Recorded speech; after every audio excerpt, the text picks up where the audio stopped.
Ano ba ang meron sa araw na to, Marso 29?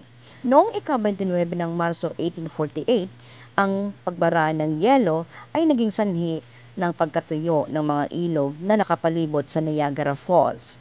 Ang Niagara Falls na matatagpuan sa southeastern Ontario, Canada, na nakakamangha dahil sa kombinasyon ng taas at lakas nito.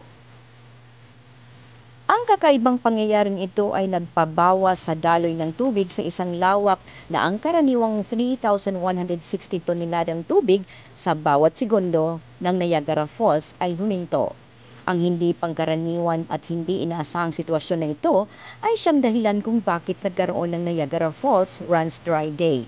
Ang pagbara ay tumagal na humigit kumulang 30 hanggang 40 oras at dahang-dahang na ibalik muli ang daloy.